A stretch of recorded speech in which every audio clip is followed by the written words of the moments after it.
Hyundai, Jeanlin Automobile à Échirolles vous présente Grand Air.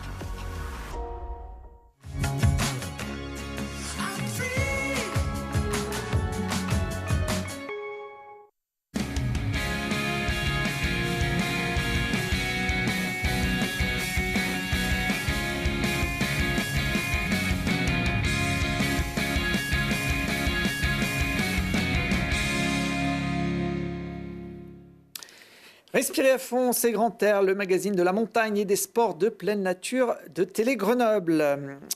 Aujourd'hui, avec nos invités, on va s'attaquer à la course VTT la plus haute du monde.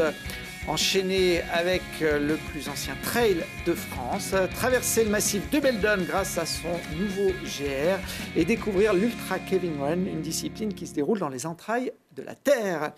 C'est un peu l'émission des superlatifs. Et avec moi, j'ai le plaisir d'avoir Bruno Lavitte. Bonjour Bruno. Bonjour. Photographe, spécialiste des événements montagne et qui fait partie également de l'organisation du Grand Duc en Chartreuse, le plus ancien trail de France. Il est chez nous, en face de vous, Cyril Maton, spéléologue, inventeur de l'Ultra Kevin Run, une sorte de trail souterrain. Bonjour Cyril. Bonjour. Ça se passera également en Chartreuse. À côté de vous, Bernard Moreau, membre de la Fédération française de randonnée. Bonjour Bernard. Bonjour. Vous êtes un baliseur. C'est grâce à des gens comme vous qu'on peut retrouver son chemin sur les sentiers de randonnée. Vous êtes venu avec quelques outils qui vous ont servi à baliser le GR 738, qui est le GR qui permet désormais de traverser le massif de Beldon. Et puis, dernier invité sur cette émission, Cédric Chalvin. Bonjour Cédric. Bonjour. Vous faites partie des Chouka Bikers. C'est ça. C'est le club de VTT des Deux-Alpes qui organise depuis maintenant 20 ans la Mountain of Hell, MOH, c'est ça pour les... C'est ça, pour les intimes. Pour les intimes, les initiales de cette course. Traduit en français, ça fait la montagne de l'enfer. C'est ça. Ouais, ça peut faire peur. C'est ça, mais l'idée, c'est l'objectif est là, c'est pas donné à tout le monde. Voilà, une course qui a eu lieu, la première édition en 1999, donc c'était au siècle précédent déjà. Ouais, quand on le dit comme ça fait loin, mais ouais, c'est vrai. 20e édition, cette année, un concept qui n'a pas changé depuis le début. La toute première était sur un format un petit peu différent, mais après les années suivantes, on est resté sur la même idée en fait. 20 km de descente, 2500 mètres de dénivelé, on va dire une demi-heure d'effort pour les plus rapides. Ouais, un peu plus que ça, mais 35 minutes pour les meilleurs chronos. Ouais. Puis les autres, après, ça peut prendre quelques heures. Les grands noms du VTT sont passés par cette descente d'enfer. Oui, on les a tous eus. De Nicolas Bouilloz, Jérôme Clemens, tous les champions du monde. On les a tous eus au moins une fois à la Mountain of Hell. Ils sont venus se frotter à cette épreuve mythique. 20 ans, c'est déjà un bon bail. Pour fêter le 20e anniversaire, vous avez d'ailleurs intitulé l'édition 2019 « Le choc des titans ». Ouais, c'est ça. Et comme on a voulu faire un petit clin d'œil, inviter un peu tout, justement, parce que c'est devenu des copains, tous les pilotes de toutes les générations qui puissent un petit peu venir se rencontrer. Et puis c'est un grand moment de fête aussi. Donc voilà, le choc des titans, les jeunes contre les vieux, à voir. Les anciens, bon 20 ans c'est pas si vieux que ça, mais c'est vrai que le VTT de descente, ça reste une discipline assez récente. C'était un peu dans les débuts, hein. Ouais. Ça fait peut-être une trentaine d'années que ça existe en France, en tout cas, ouais. Bon. Alors nous, c'est pas que descente, hein. Et on va le voir. Il y a des pièges sur cette épreuve qui démarre, on le voit sur ces images sur le glacier des Deux-Alpes. Il y a un grand glacier aux Deux-Alpes. Et puis, il y a beaucoup de dénivelé. 2500 mètres, c'est pas évident à trouver. Il n'y a pas beaucoup d'épreuves dans le monde qui peuvent proposer un dénivelé aussi grand. Non, c'est clair. On a vraiment la chance d'avoir un glacier qui est en bonne condition l'été, surtout à cette période de l'année. On côtoie les skieurs, donc les skieurs nous laissent la place pour pouvoir faire le jour de la course. Ils attendent tous sur le côté, et puis dès qu'on est passé, ils vont vite sur cette piste-là aussi. Mais c'est vrai que dans le monde, je pense qu'on fait partie il y a très peu d'endroits qui peuvent organiser une course comme celle-ci. Nos cousins de l'Alpe d'Huez font un petit peu ça aussi, mais nous, on a vraiment la chance d'avoir un glacier qui est relativement plat, très large, donc facile à rouler malgré tout ce qu'on peut imaginer, facile à rouler en VTT. Oui, donc tous les coureurs peuvent démarrer ensemble. Vous en attendez un millier pour cette édition anniversaire. Et le principe, c'est un peu comme les 24 heures du Mans. On part tous ensemble à pied et on court sur Voilà. récupérer son vélo. Voilà, donc on fait déjà la veille, on fait une qualification. Donc les meilleurs pilotes partent devant. Donc les 3 meilleurs partent devant, comme on les voit là à l'image. 3, 6, 9, et après c'est des lignes de 25 pilotes à chaque fois. Et le fait de faire un bon chrono au qualif, le fait de partir devant, on a beaucoup plus de chances de faire une bonne montée à FL. Les premiers hectomètres sont décisifs pour justement bien se placer, parce qu'après, si on est derrière, il faut doubler. Il faut doubler. Alors sur le glacier, on arrive quand même relativement bien à doubler, forcément selon son niveau.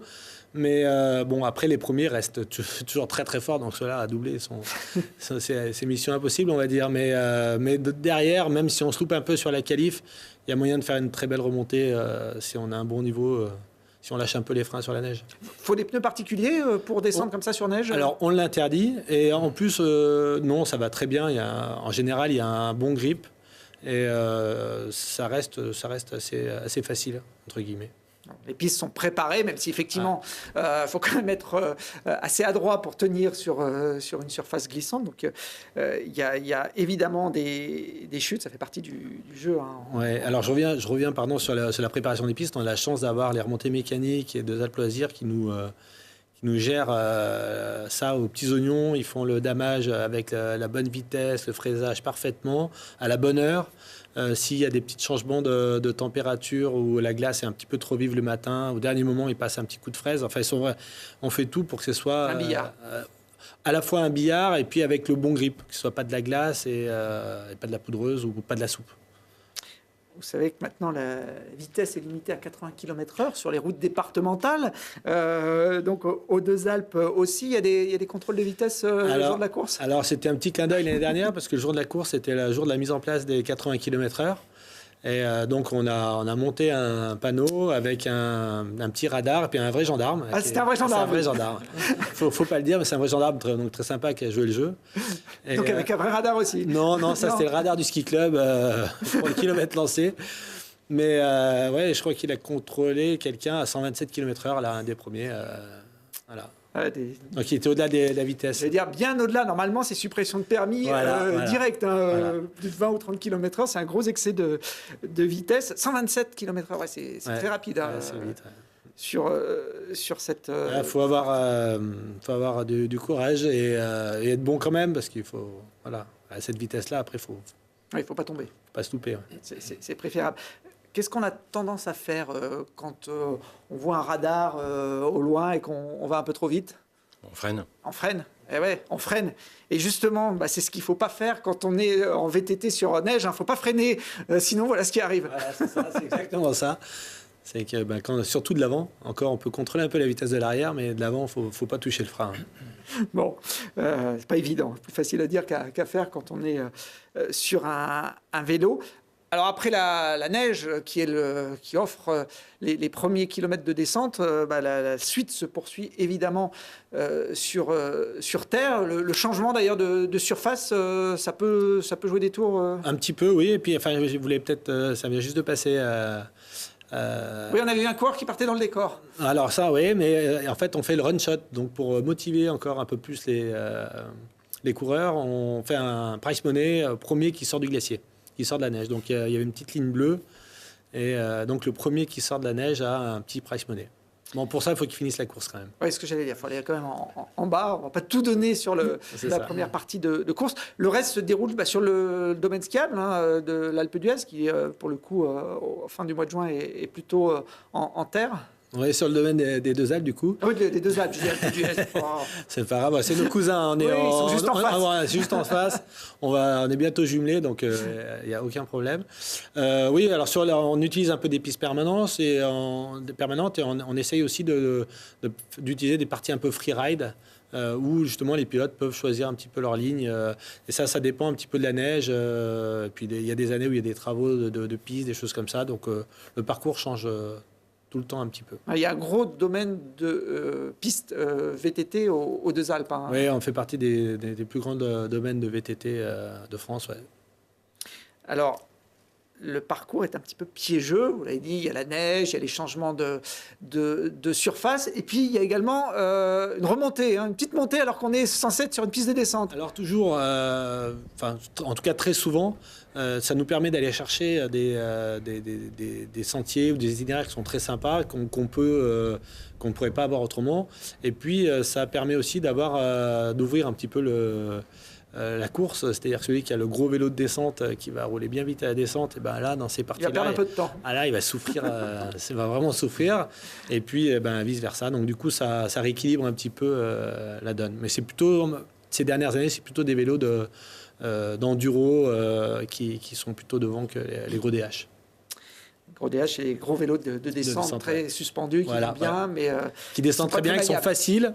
Mais par contre, ils sont pas ils sont pas nerveux pour remonter, quoi, pour pédaler, ça avance pas. Alors, je sais qu'il y a les années précédentes, il y a une petite particularité. On va le voir en image. C'est très rapide, mais on passait au ravitaillement à l'intérieur des bars de la station. Ouais. Alors ça, on a fait plein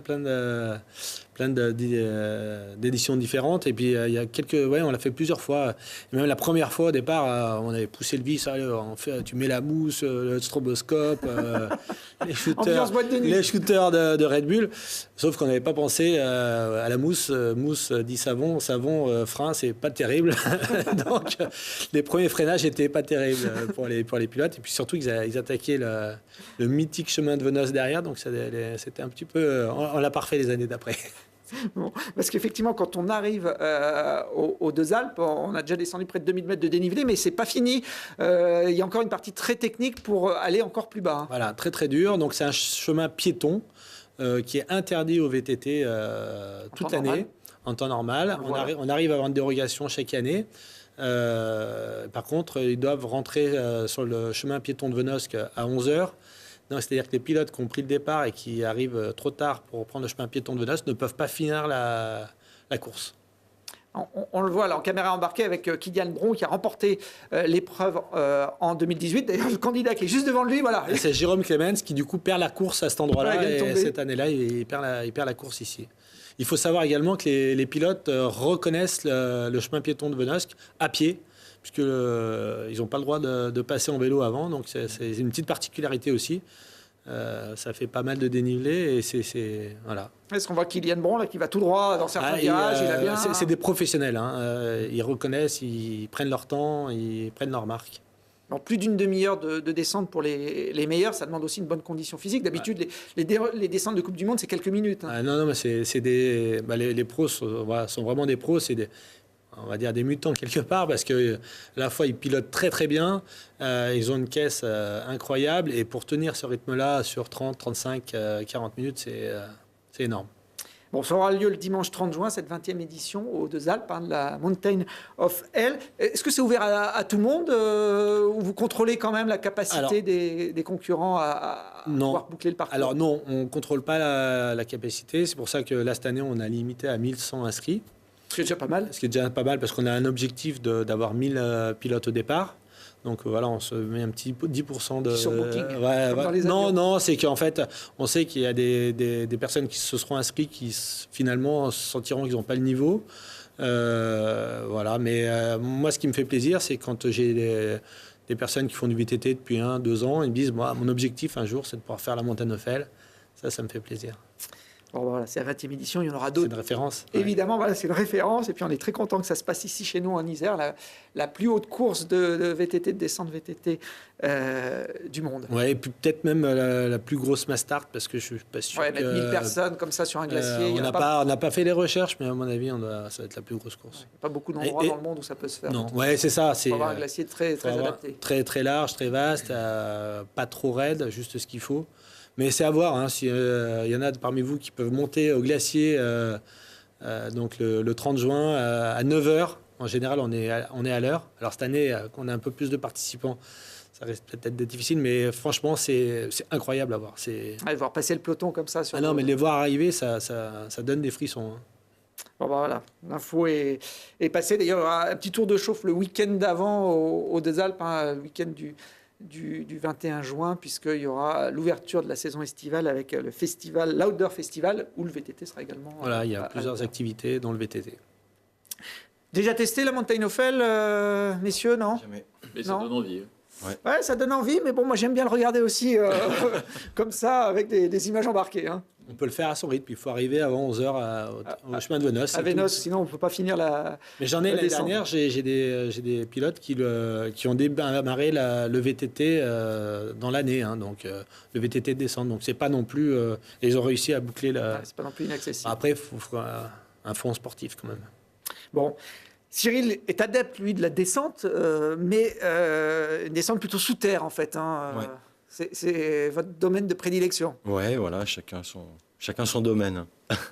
Donc, spéléo, ça fait très longtemps que vous pratiquez cette activité. Vous en êtes même devenu un professionnel. Oui. Absolument. Vous vivez de ça. Votre terrain de jeu favori, c'est la dent crawl.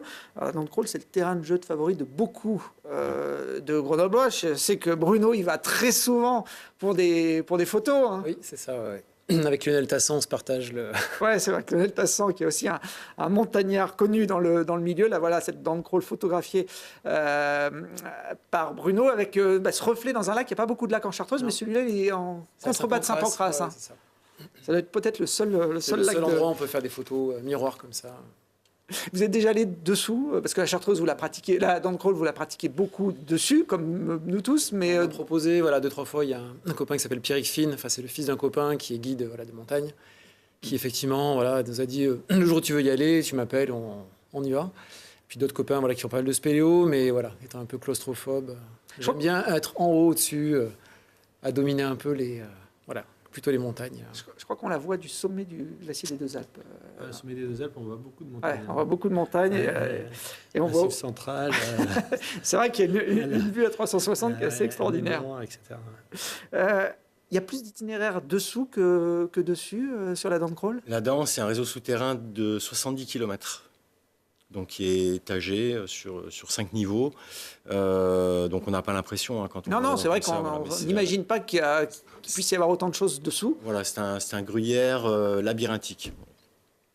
On est à peu près à 70 km de réseau connu, c'est-à-dire qu'il reste encore probablement des parties du réseau à découvrir. Oui, parce qu'on dit souvent que le monde souterrain, c'est le dernier espace naturel sur Terre qui n'est pas encore vraiment défriché. Oui, absolument. C'est le dernier terrain d'aventure où l'homme qui n'a jamais mis la main, je vais m'embrouiller dans ma phrase, mais voilà, peut mettre le pied. Ben là, on vous voit donc sur un terrain que vous connaissez bien, les parcours de la dent crawl. On va dire, il y a certains qui sont devenus des classiques. Oui, tout à fait. Il y a une petite dizaine de classiques en fait qui peuvent être pratiqués. Alors par des gens non spéléo, mais encadrés par des professionnels, par exemple. Et donc, c'est des traversées qui sont plus ou moins mythiques. La plus célèbre, c'est la traversée Glahanette, donc qui part de la face ouest, et pour arriver au-dessus de la vallée du Grésivaudan. Le trou du Glas, où on passe quand on passe Absolument. en randonnée. C'est vrai que des fois, les cavités ne sont pas évidentes à identifier pour rentrer dans les réseaux. Voilà, mais celui-ci, le trou du Glas, il est énorme. Celui-là, on peut pas le rater. Voilà, celui-là, on peut pas le rater. Après, il y a d'autres entrées sur le plateau qui sont un petit peu plus confidentielles. Il faut savoir où elles sont. Alors, la spéléo, vous avez décidé de la décliner en version, on va dire, un petit peu compétition, en créant une discipline que vous avez appelée l'ultra caving. C'est Caving, ça? oui, en spéléo, en anglais, ça se dit caving, voilà. Alors, c'est quoi l'ultra caving? Alors déjà, c'est pas une compétition. Moi, je parlerais plus de challenge sportif. Ça s'adresse à des gens qui ont envie de se lancer un défi, en fait. Alors, l'idée, c'est d'imaginer un parcours qui alterne des passages souterrains et des passages en surface. Alors, ce parcours, moi, j'ai passé beaucoup de temps dessus pour l'imaginer. Aujourd'hui, il est créé, il fait 20 km. Il y a à peu près 10 km à faire en surface et 10 km à faire sous terre. Un peu plus de 2000 mètres de dénivelé positif, à peu près autant en dénivelé négatif. Et ça donne un challenge qui est réalisable par des non-spéléos en à peu près 48 heures. On le voit, ce parcours que vous avez simulé sur Google Earth. Donc, en vert sont le parcours aérien, version trail par exemple. Voilà, puis qui emprunte les sentiers LGR de la dent, en fait. Et en rouge, c'est toute la partie qui, elle, sera souterraine. Qui, elle, sera sous terre, voilà. Donc on fait en fait 4 fois la traversée de la dent, suivant des axes différents, en empruntant des itinéraires dits classiques. Alors l'enchaînement est plutôt inédit. Je ne pense pas que ça existe, non, ça n'existe nulle part ailleurs. Ailleurs. La dent de crawl s'y prêtait bien puisque vous nous avez dit que c'était un réseau important. Comment ça va se passer concrètement pour ceux qui vont vouloir relever ce défi? Alors concrètement, l'idéal, c'est de pouvoir constituer des groupes de 4 participants, alors qui se connaissent ou qui ne se connaissent pas, mais qui ont envie de vivre cette aventure ensemble. Ils vont être encadrés durant tout le parcours par 2 guides professionnels, déjà pour assurer leur sécurité, mais surtout pour les guider au travers du cheminement souterrain. Et puis avant d'attaquer ça, on accueille les gens en fait pour 2 jours de formation afin qu'ils maîtrisent quand même les techniques de spéléo de base, histoire que lorsqu'ils commencent le challenge, l'aspect technique, on puisse s'en affranchir parce qu'il est connu et maîtrisé. En fait. D'accord, on n'a pas besoin d'avoir une grosse expérience. Non. En premier lieu, ça s'adresse à des gens qui ne pratiquent pas la spéléo, mais qui sont des sportifs, qui sont peut-être des runners ou des alpinistes, enfin des gens qui ont envie justement de se dépasser dans un nouveau challenge. Et les techniques de base, en fait, elles sont apprises durant ces 2 jours de formation, training, en fait. Vous parliez du temps imparti pour réaliser ce parcours de 20 km. C'est quoi à peu près Alors, nous, on l'estime à 48 heures à peu près pour des gens qui sont non pratiquants. Bon, le parcours, on l'a testé, mais on l'a testé à 3 entre spéléo. On a mis un petit peu moins, mais c'est pas forcément représentatif puisque on a l'habitude de se déplacer sous terre et on sait qu'on va à une vitesse où les non spéléo n'iront pas en fait. Donc à peu près 48 heures pour réaliser le challenge. Donc ça veut dire au moins 2 nuits sur place. Voilà, d'ailleurs il y a 2 bivouacs durant le parcours. C'est 2 bivouacs qui sont obligatoires pour que les gens puissent se reposer et puis repartir relativement frais. Et ce sont 2 bivouacs de 5 heures. Intérieur ou extérieur les bivouacs Les 2 sont à l'intérieur. Sous terre. Ouais. Bon, c'est peut-être pas plus mal d'ailleurs pour être à l'abri. Oui, mais ce qui permet surtout de vivre une expérience là aussi inédite puisque... on a tous l'habitude de faire des bivouacs en extérieur, mais par contre, dans une grotte, c'est déjà moins anodin. Donc ça va se dérouler cet été, cette première expérience. Vous le disiez, c'est pas vraiment une compétition, même s'il y a quand même un challenge et un défi sportif important. C'est plus un challenge parce que compétition, il y a une notion de chrono, il y a une notion peut-être de récompense aussi, alors qu'en fait, il n'y a pas de chrono là. C'est des personnes qui veulent se lancer un défi. Oui, s'ils dépassent les 48 heures, vous les laissez finir. Il n'y a pas le chemin de Vénos qui est coupé au dernier moment. On laisse finir, sauf état de fatigue trop avancé, où là, on mettra peut-être un stop avant. Mais voilà, il faut imaginer ça comme par exemple des gens qui voudraient se faire un sommet en alpinisme. Voilà, il n'y a pas de notion de temps, on a envie d'arriver au sommet, c'est l'objectif. Là, l'objectif, c'est de finir le parcours. Alors vous avez lancé ça il y a quelques mois, le concept, communiqué dessus notamment par le biais du site internet que vous avez créé sur ça. C'est Seven Hole, c'est ça le nom, on va dire, commercial de ce projet? Absolument, parce qu'on va rentrer, on va utiliser 7 des 11 entrées de la dent de crawl en fait. Ouais, en entrée ou en sortie? Ou en sortie, voilà. Comment ça se prend pour l'instant? Vous avez trouvé des premiers candidats pour relever ce défi? Il y a des contacts, mais j'ai l'impression en fait que tout le monde s'observe et qui sait qui va y aller. Ils attendent la première équipe pour voir si elle sort, si elle arrive au bout du défi. Ça va être les 2-3 premiers qui vont être peut-être les plus durs à convaincre, mais voilà. Mais il y a des contacts, surtout des étrangers en fait, peu de Français pour le moment, mais plutôt des étrangers qui sont attirés par ce genre de challenge. Bon, si ça vous tente, vous pouvez aller prendre les infos sur le site. Il faut un budget quand même. C'est quelque chose qui demande un engagement financier pour les concurrents. Assez fort parce que pour mettre en place ce challenge-là, il faut beaucoup de moyens humains, logistiques, matériel, la sécurité. Donc l'organisation d'un challenge comme ça, c'est très coûteux et forcément le prix l'est aussi. Bon, ce sera du 1er juillet au 15 septembre, la période où les équipes peuvent participer. Je crois que c'est 7860 pour 4 personnes. Mais bon, ça fait une belle semaine d'aventure inédite pour ceux qui n'ont jamais eu l'occasion d'aller sous terre et qui ne connaissent peut-être pas la dent de crawl, s'il y a beaucoup d'étrangers qui peuvent être intéressés. On regardera ça, Bruno, quand il ira faire ses photos pendant l'été. Si tu vois des spéléos sortir complètement dépouillés, qui viennent de relever le défi. On va rester dans le trail, mais un peu plus classique, celui-là, puisque c'est celui qu'on on pratique maintenant depuis plusieurs années sur nos montagnes, même si le Grand-Duc a innové à son époque, puisque ça a été l'une des premières compétitions du genre à voir le jour, de course en montagne. C'est ça, oui, ça a été créé donc il y a 30 ans par une équipe de passionnés. Moi, je n'étais pas encore installé en Chartreuse à l'époque. Là, j'ai participé en tant que coureur en 2010, je pense, la première fois. Donc, j'ai fait le relais par 5 et c'est vrai que c'est une course qui est conviviale, qui passe dans un parc de Chartreuse, dans des coins qui sont très jolis. Tous les 2, 3 ans, 4 ans, on a le droit de passer dans la réserve naturelle. Donc là, c'est assez magique. On peut monter sur les hauts plateaux avec des conditions assez strictes, d'accès, où pour planter les bâtons, la gestion des déchets. Il faut minimiser son impact sur l'environnement. Donc donc c'est un éco-trail. Donc c'est vrai qu'on fait tout ce qu'il faut pour que les gens viennent avec leurs gobelets. Toute la nourriture qui est sur les ravitaux est quand même pas mal produite localement. Le trail bosse pas mal avec les acteurs locaux. Donc il y a des concertations avec l'ONF, avec le parc, parce que le trail passe dans des endroits où il faut récupérer les autorisations. Donc pour les organisateurs, c'est une grosse discussion sur... Le parcours change chaque année. Ouais, comparé à l'UT4M ou l'échappée belle, la valeur du Grand-Duc, c'est que tu le fais 10 fois d'affilée, c'est 10 parcours différents. Il y a un camp de base différent chaque année. Donc, en fait, c'est les OT de Chartreuse qui accueillent. Donc Saint-Hilaire, Saint-Pierre, Les Échelles, Saint-Pierre-d'Entremont, Saint-Laurent-du-Pont. Et donc c'est un nouveau départ. Donc l'OT local est impliqué dans l'organisation. Et Juliette Prodhomme, qui n'est pas là ce soir, donc est la partie, elle, c'est le coach, l'organisatrice. Et elle est je crois qu'elle a mi-temps 60% toute l'année pour gérer cet événement, parce que c'est une grosse charge de travail. Quand il s'est créé à la fin des années 80, ça s'appelait le Tour pédestre de Chartreuse. Alors c'est moins vendeur, mais le mot trail n'existait pas en fait. La discipline n'avait pas encore, même s'il y en a qui l'a pratiqué sans le savoir, mais le trail, c'était pas un mot qui faisait partie du jargon. On faisait de la randonnée rapide.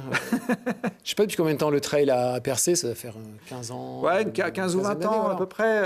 Il y a de la promotion, il y a des topos qui sortent, puis les gens ont les yeux qui brillent quand ils voient des Kilian ou des gens comme ça qui font effectivement, on arrive à battre des distances comparé à la marche, on va 2-3 fois plus vite. Alors, vous, Bruno, votre rôle pendant le Grand-Duc, même si vous l'avez déjà fait en tant que pratiquant, puisque vous êtes photographe, spécialisé notamment dans les événements montagne. Donc, si j'ai bien compris, vous êtes tranquillement assis à regarder les autres C'est ça, grimper. J'ai un hélicoptère à ma disposition. Donc, nous, on est 2 photographes, donc Éric Maison et moi. Moi, ça fait 4 ans que je le fais et effectivement, on crapaille quand même pas mal. On a 15 kilos dans le dos, on a 2 appareils photo, des objectifs, on a de l'eau. Donc ça, c'était sur les hauts plateaux de Chartreuse. Donc levé à 4 h du matin, on commence à monter à 5 h 30. Parce que les départs sont à 5 h 30 ou 6 h du matin. Et puis les premiers vont tellement vite qu'effectivement, on se doit d'être sur place une demi-heure avant, plus tout le repérage avant où effectivement, on est... donc ça, c'est une collègue de boulot, Julie, qui est... Faut effectivement trouver le bon endroit, parce que c'est pas la discipline la plus spectaculaire à photographier. Il faut trouver des avant-plans, donc des petites fleurs, mettre toutes les crêtes de Chamchaud derrière en valeur. Et puis on a des contraintes données par l'organisation pour faire des plans en contre-plongée, dessus, dessous, voir des coureurs, avoir les 3 premiers de chaque format de course. Ce qui n'est pas évident, parce que les duos vont plus vite que les solos. Et encore que le premier solo, je pense qu'il va peut-être plus vite que les premiers duos. Mais après, il y a des équipes. On peut passer en équipe de 5, donc il y a des équipes de 5 100% féminines, 100% masculines, des mixtes. Il y a du moyen duc sur 48 km et il y a le solo intégral ou le solo à 2 en duo. Et les petits ducs, donc des courses avec les enfants. Les enfants. Ça, c'est pas mal. C'est une boucle de 700 mètres et c'est que les premiers ont, 6-7 ans, puis c'est super mignon de les voir partir. Ils sont une petite quarantaine et c'est le début de la compétition. Vous parliez du départ matinal. Effectivement, le Grand-Duc, la course principale, c'est 80 km. Il faut un certain nombre d'heures pour en venir à bout. Donc on part de nuit, même en plein été. 5 h du matin. Là, je crois qu'ils ont décalé à 5 h 30. Mais le premier met entre 10 et 12 heures pour faire l'intégrale. Mais après, ceux qui sont dans la masse ou qui sont derrière, il y a des barrières horaires. Et depuis 2-3 ans, il y a ce qu'on appelle un shunt qui a été mis en place. Donc si on arrive à un point où effectivement, sur le parcours normal on n'arrive pas, on prend le shunt, on gagne. Et du coup à la fin on a un déclassement, on a une pénalité horaire en fait. Mais au moins on termine la course, parce que sinon il y avait pas mal qui étaient frustrés, ils arrivaient à une barrière horaire, ils se faisaient bloquer. Ouais, bah, comme la Vénos, que quand on arrive après 11h, si j'ai bien compris, on ne peut plus descendre sur la Mountain of Hell. La 30e édition, puisque c'est l'anniversaire également, aura lieu le dimanche 30 juin. Donc le camp de base, c'est Saint-Laurent-du-Pont cette année. Ouais. Donc ça va tourner autour de quel sommet Il y a la Sûre, voilà, comme gros sommet. Ça passera par les Gorges du Guet, comme endroit un petit peu exotique. Peut-être le Charmençon aussi, qui n'est pas très loin. Voilà, on passe à l'Observatoire d'Orgeval, en fait. Donc moi, je serai là-bas le matin pour les premiers qui passent.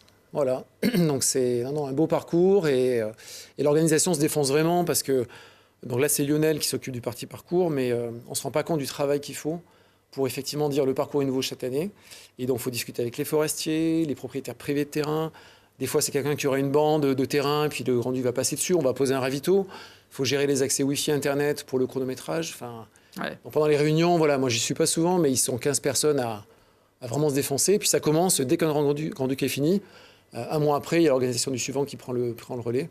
Et donc, c'est définir le parcours qui sera loté haute de la course. Et voilà. 80 km, c'est en général la jauge et 5000 mètres de dénivelé. Voilà. La plupart des concurrents partent de nuit et arrivent aussi de nuit. Et puis, le point commun avec la Mountain of Hell, c'est que ça aura lieu le même jour. Donc, il faudra soit choisir la descente ou la montée. Et puis, qu'il y a donc ces barrières horaires, hein, puisqu'on ne peut pas non plus... laisser ouvert ces épreuves trop longtemps, ça mobilise beaucoup de monde.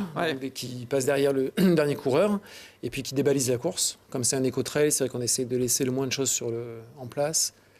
Voilà. Il y aura tous les deux 1000 participants à peu près sur vos deux épreuves. Je crois que c'est la jauge aussi. Le Grand-Duc est complet. Voilà, donc le solo est complet depuis février. Par équipe, c'est complet depuis début mai. Et en fait, voilà, après, voilà, toutes les listes de courses, enfin, tous les formats de courses sont complets. Il y a des listes d'attente, voilà, sur chaque format de course. Le public, en tout cas, peut venir voir, notamment à Saint-Laurent-du-Pont, puisque les coureurs, ça fait des boucles, passeront plusieurs fois dans le... Allez, on va ranger les chronos pour finir cette émission. On va souffler un petit peu. Et on va changer de massif également, puisqu'après Loisan, la Chartreuse, on va partir dans Beldon. Comme ça, il n'y aura pas de jaloux pour les massifs isérois. Alors, c'est pratique quand on a un photographe sur le plateau, c'est qu'il a des photos de toutes les montagnes. Donc, Beldon, ça fait partie aussi, Bruno, des massifs que vous aimez photographier. À l'Échappée Belle. Donc là, on était monté au Rocher de l'Homme avec Jean-Luc Augier qui est en photo, là. On s'était levé à 3h du matin pour faire le sommet avant la course. Et après, on a fait le lac Blanc, col de Frédane. Voilà, les gens collés. Bon, un beau massif sauvage. Bernard Moreau, c'est un lieu de randonnée privilégié. On randonne dans Beldon depuis très longtemps. Ce qui a changé depuis un an, c'est qu'il y a désormais un GR, un sentier de grande randonnée qui permet la traversée intégrale de ce massif. Tout à fait. Donc, on peut passer d'un département à un autre. Savoie-Isère ou Isère-Savoie, 130 km qu'on peut parcourir maintenant en faisant des étapes dans des refuges et des gîtes qui, pour certains d'entre eux, ont fait peau neuve et donc en 11 jours possibles. Et donc c'est une belle aventure. Ça emprunte effectivement à peu près le parcours de cet ultra-trail que vous avez nommé, Échappée Belle. Et Beldon est peut-être l'un des massifs les plus sauvages de nos régions, car pas traversé par les grandes voies de circulation. Et donc c'est vraiment, pour les amoureux de nature, un très beau terrain de jeu. Ouais, c'est un peu le paradoxe, hein. C'est à quelques minutes de Grenoble, mais c'est un massif qui n'a pas du tout été urbanisé. Il y a beaucoup de lacs, on l'a vu aussi sur ces images, contrairement à la Chartreuse, où il y en a un à Saint-Pancras. Il y a une variété de paysages assez importante sur Beldon. Assez important, oui. Pour ceux qui connaissent un tout petit peu, vous avez des parties excessivement minérales, avec des passages de col à plus de 2500 mètres. Et puis vous finissez en Savoie, en passant par le pays d'Alvar. Et ce sentier, ce GR, puisqu'il s'agit de le nommer ainsi, 738, donc qui emprunte aux deux départements, 73-38, passe aussi et se nomme le Sentier des Bergers, puisque c'est aussi l'occasion d'aller à leur rencontre sur ces alpages qui sont pratiquement sur toute la traversée de ces 11 jours de randonnée pédestre. Alors, le sentier en tant que tel, GR en tant que tel, a été inauguré l'an dernier. L'an dernier. Par contre, le topo vient de sortir. Hein, il est tout frais. 130 km avec, je crois, 11 000 mètres de dénivelé, ça demande effectivement un petit peu de... Oui. Un petit peu d'explication. Oui, c'est d'abord pas, autant le dire, c'est pas à la portée de tout le monde, en tous les cas pour en effectuer la traversée complète. Après, avec la présence de ces gîtes et refuges, on peut partir à la journée, ce que font beaucoup de gens. On peut partir sur 2 ou 3 jours, faire une petite boucle. Voilà, donc là, on voit le refuge près du Car, par exemple. Là, on est sur le pays d'Alvar. Donc, vous voyez, on voit des petites fleurs. Alors, et on arrive sur de la signalétique, et là, peut-être qu'on va parler de comment on ne perd personne en route sur ces 130 km. Et oui, les 11 étapes, il y a des refuges gardés sur chaque à peu près, portion. oui. Actuellement, c'est en Savoie où, sur une des étapes, on a un refuge non gardé. Donc, d'ailleurs, on le suggère plutôt de le faire Savoie-Isère, puisque c'est le 2e jour. Donc, si on doit porter le casse-croûte, il vaut mieux commencer de ce côté-ci et non pas le transporter. Et puis, ça va prendre quelques risques de l'avoir consommé en route avant d'arriver sur ces dernières étapes. Donc, voilà. Donc, Aiguebel, qui est le départ Savoie, ou l'arrivée Savoie, suivant le sens, plutôt dans ce sens-là. Voilà, plutôt dans ce sens-là. Jusqu'à Vizy. Et puis, vraisemblablement, dans les années à venir, ce refuge finira par être gardé, parce que c'était aussi là l'un des défis, c'est de s'appuyer sur une économie locale, et tout le monde se félicite de cette ouverture qui permet effectivement au refuge de notablement voir la fréquentation des randonneurs arrivés de toute la France sur ce parcours magnifique. Alors, ce parcours, vous le connaissez très bien, parce que vous l'avez balisé en partie. Vous faites partie des bénévoles de la Fédération française de randonnée qui, quand il y a des nouveaux itinéraires, sont en première ligne pour les repérer. Oui, alors ça c'est une chance incroyable pour nous tous. Ce sont près d'une centaine de baliseurs qui ont balisé pendant plusieurs mois sur ces 130 km, d'ouvrir un nouveau GR, parce que c'est évidemment assez exceptionnel. Et donc on a une chance inouïe que d'avoir été crapahuté sur ces parcours absolument incroyables, d'avoir sué. D'avoir eu froid, de temps en temps dans la neige, d'avoir eu très chaud aussi, on en parlait aussi, déshydratation, etc.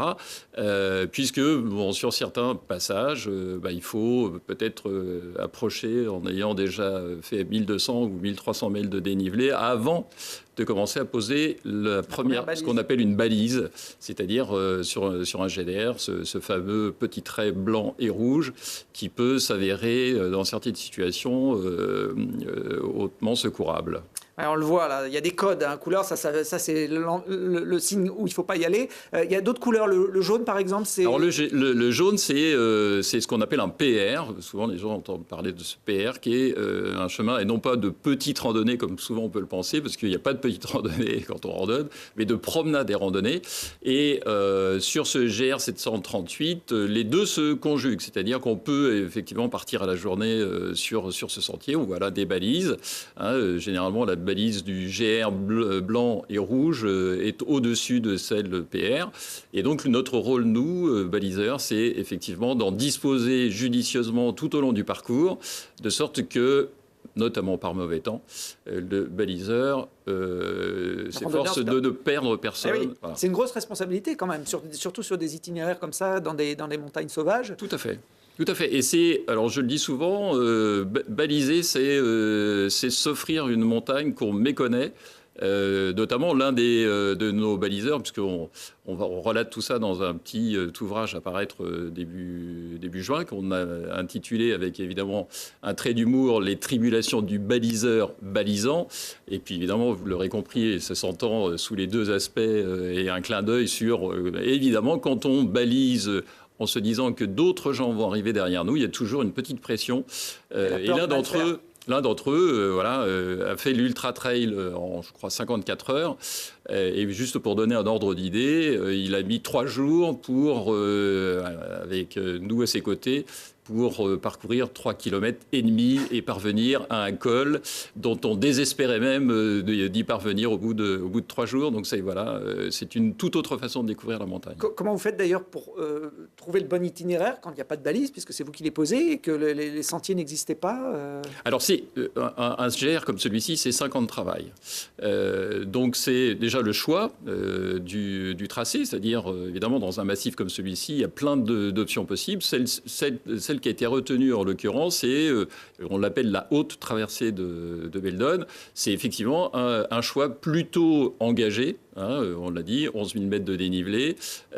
Donc effectivement, on monte à près de 2700 mètres. C'est pas à faire en toute saison. C'est-à-dire que là, sur certains cols, avant la mi-juillet, voire la fin juillet, on y trouve de la neige, etc. Donc voilà. Donc là, c'est déjà un choix. Après, c'est de s'assurer de toutes les autorisations, parce qu'évidemment, on ne décide pas d'une traversée comme cela en descendant un jour de son piédestal. Donc ça prend beaucoup d'accords et de discussions avec tous les acteurs d'un massif comme celui-là, y compris les bergers d'ailleurs, avant de commencer à entrevoir le balisage. Après, on part avec un GPS. On va faire une trace et on va relever effectivement le parcours géolocalisé. Et à la suite de ça, donc vous voyez qu'on a déjà passé de nombreux d'années, on va lancer une horde de baliseurs, une centaine en l'occurrence sur ce tracé, qui vont... Alors, voilà, je vous vois, saisir. Vous m'avez amené des outils, les outils du baliseur. Alors ça, c'est vraiment l'outil, voilà, c'est lourd. C'est près de 3 kilos. On appelle ça une boucharde. Alors, c'est bien connu des tailleurs de pierre. Quand nous, on s'est aventuré sur... Oui, ça fait mal en plus. Ouais. Oui, ben c'est utile quand on doit attaquer de la roche, car le premier travail d'un baliseur, ça va être de débaliser. C'est-à-dire, souvent, on va trouver des anciennes marques. Et donc, pour notamment préserver l'environnement et aussi par souci de précision dans le tracé, on va commencer par tout retirer et ensuite on va appliquer nos balises. Et puis en tout état de cause, sur l'espace minéral, toutes les roches sont revêtues d'un lichen ou d'une mousse. Et donc, si on veut que la peinture puisse tenir sur les supports, il nous faudra boucharder. Donc, on la boucharde d'abord et ça... Et ça, alors ça, c'est plutôt quand on est dans ces magnifiques forêts, quand même, parce que c'est ça aussi la diversité. Oh, ça fait... Oui, ça coupe, oui. Là, on va utiliser ce qu'on appelle une plane, qu'on va utiliser sur certaines essences d'arbres. Là aussi, il faut... c'est assez technique. On ne fait pas n'importe quoi dans l'environnement qui est le nôtre. Et puis, comme on l'a vu sur les images, c'est codifié Tout à fait. Alors là, par exemple, moi qui vous regarde, je vais vous indiquer que vous allez tourner à droite. Voilà, peut-être vous... Pour moi, c'est la gauche. Exactement. Voilà, donc là, on appelle ça un tourne à droite. Et si vous le retournez, évidemment, ça sera... Alors, peut-être pas dans ce sens-là, mais voilà, dans ce sens-là, par exemple, là, on serait sur un tourne à gauche. Et là, on est sur un GR, c'est-à-dire que vous allez avoir le blanc et le rouge qui vont se marier. Et alors, oui, voilà, là, c'est beaucoup plus commode. On est dans l'espace urbain. On a du sticker. Voilà, les GR peuvent traverser des villes. Et, tout à fait. Alors, là, on ne va pas boucharder le mobilier urbain. Donc, Là, on parle du GR 738, mais il y a des milliers de kilomètres en France. Par exemple, sur la métropole grenobloise, vous avez 1 millier de kilomètres de GR et de PR, puisqu'on vient de les définir. Vous pouvez partir de chez vous, chaussures aux pieds, et arriver sur le pic de Beldon en partant et en suivant un PR puis un GR. C'est aussi ça le travail des baliseurs. C'est vous qui définissez aussi les horaires d'un point à un autre Oui, tout à fait. Alors après, vous avez dans l'équipe qui a participé, vous avez un rédacteur qui est parti sac au dos avec un bloc-notes, son GPS, son appareil photo, sa montre. et qui a rédigé ce topo guide dont on parle et qui est sorti récemment, et qui en a dressé le parcours à l'attention de tous les randonneurs qui vont maintenant se faire un énorme plaisir en découvrant ce massif. Et bien voilà, la haute traversée de Beldon, le sentier des bergers, donc c'est édité par la Fédération française de randonnée. On peut le trouver notamment sur les bonnes librairies. Dans les librairies. Il y a un site internet également. Et puis, ce sentier, ce GR, il sera fêté les 29 et 30 juin, désolé, c'est encore le week-end où il se passe beaucoup de choses en montagne, mais tant mieux.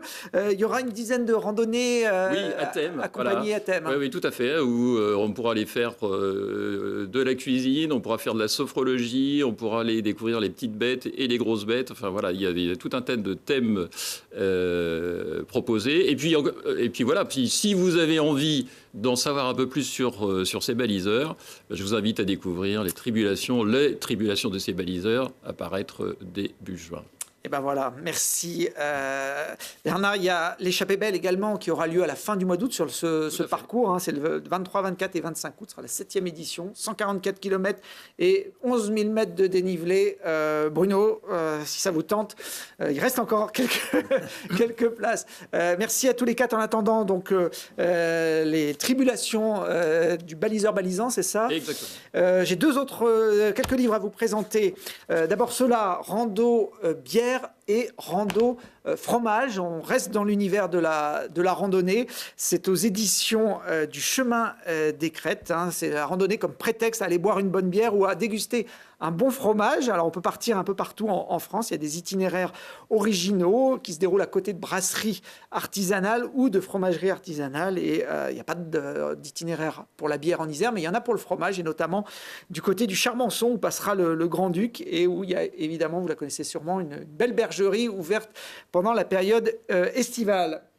Et puis parce qu'il y a aussi de beaux massifs et de belles randonnées à faire ailleurs qu'en Isère. On ne va pas être chauvin. Les plus belles randonnées du Queyras et du pays du Viseau, et puis les plus belles randonnées de Vanoise et du Beaufortin viennent d'être rééditées aux éditions Glénat. Donc pour préparer vos week-ends cet été. Et dernier livre, parce qu'il est avec nous. Voilà, La Chartreuse, secrète et sauvage. C'est un livre de collectif de photographes grenoblois dont fait partie Bruno. On avait l'occasion d'en parler il y a quelques mois sur Télé Grenoble, mais il est toujours disponible, notamment dans les FNAC et autres boutiques grenobloises. Panoramalp, c'est l'éditeur de cette revue. Merci à tous les quatre. On va se quitter avec un coup de fusil. C'était le départ de la Sky Race des Mathésins qui s'est déroulé le dimanche 19 mai au-dessus de la Mure, à quelques kilomètres à vol d'oiseau de Grenoble. C'était la seule étape française de la Coupe du Monde de Sky Race. Alors, Sky Race, c'est la version la plus extrême du trail, avec des passages techniques, des couloirs, des arêtes. Il y avait une trentaine de nationalités au départ de cette épreuve, et des trailers donc de haut niveau qui ont été gâtés, si on peut dire. Normalement, à cette période de l'année, on peut espérer des conditions estivales pour la pratique du trail en montagne, mais là, c'est de la neige, du brouillard et du vent qui les attendaient sur les montagnes mathésines. Merci à Mésange Productions qui s'est mouillé pour filmer cette épreuve dantesque. Nous, on est bien contents de regarder ces images au chaud sur un plateau de TV. On espère que les participants du Grand-Duc et de la Mountain of Hell auront des conditions et une météo un peu plus clémente. En tout cas, on se quitte avec ces images plutôt originales fin mai. Et puis, petit clin d'œil, voilà, Hilary Gérardet, qu'on vient de voir, avec qui j'ai le plaisir de présenter les rencontres du cinéma de montagne et qui a terminé deuxième de cette épreuve internationale. On se retrouve très bientôt pour d'autres aventures dans le grand air.